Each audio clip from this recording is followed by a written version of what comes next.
Starting a new website might seem like a daunting task, but as you know, you kinda need one. I'm Sammy here with Digivangelism, and today we are going to break down exactly how to set up a website for your faith community. If you are a leader in a faith community and you could use more digital ministry content, I recommend you subscribe below so that you don't miss a single video we put out every single Tuesday morning at 9 a.m. Eastern Time. And with that, let's get started with step number 1. The first step to starting a website is to establish a domain name, which is pretty much the link you would put in to find a website. For example, our website is digivangelism.org. Quick note, did you notice I said digivangelism.org, not www.digivangelism? You don't need to say the www anymore. A lot of people still do, but it's really not necessary. It's also worth noting that there are a lot of extensions, which is what comes after the Digivangelism part of your website, so you don't have to have a .org website or a .com website. There are a lot of different options these days.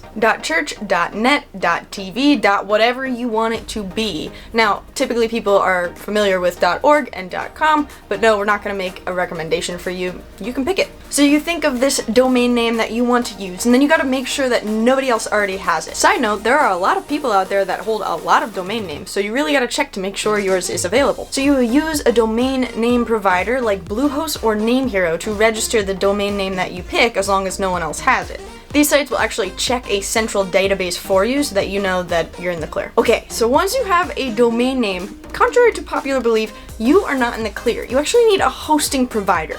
Yes, this has confused me multiple times too. Now, fortunately, you can actually get your domain name and your hosting provider all in one in a lot of places, such as Bluehost and NameHero for 2 options. Many hosting providers like these will actually give you a free domain for the first year that you sign up for a hosting plan. We here at Digi use Bluehost. We love Bluehost. We are actually affiliates of Bluehost, so if you want to use the link in our description below, we get a small kickback just for you signing up for Bluehost, which, like I said, we use. So what is hosting again? Think of hosting like disk space on a hard drive on a server. And that server is a part of a large collection of servers. These servers are stored in a secure building with great air conditioning and fire control. So it's kind of like rent.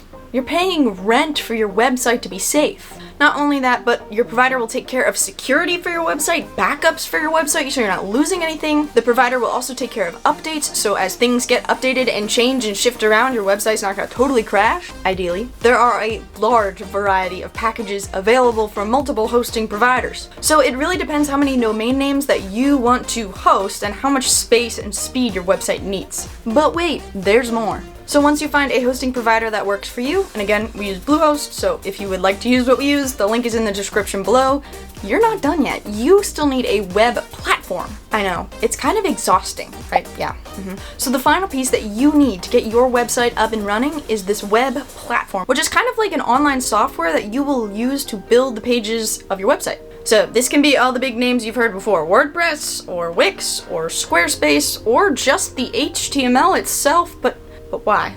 There's a ton of variety as far as page builders. Some are a little more complex, some are a little more drag and drop easy. These tools are improving week after week because more and more people are using them, and so there's more and more questions and answers out there. So whatever web platform you use, you'll probably find a lot of tutorials and resources online to help you out. The takeaway here, there are a lot of options, but at least you know where to start and kind of the steps to get you to the actual website. And yes, options can be exhausting, but options are also good because you know you're gonna find a solution that fits your budget and your need for a website. Okay friends, that's it for today, but what other website questions do you have? Seriously, drop them below in the comments. We would love to create a video just to answer that question. My name is Sammy and I'm here at Digivangelism. If this content was helpful for you and your faith community, please like and subscribe to our YouTube channel for more and more digital ministry goodness. Today we brought the knowledge, now it's your turn. Put it into action, one step at a time.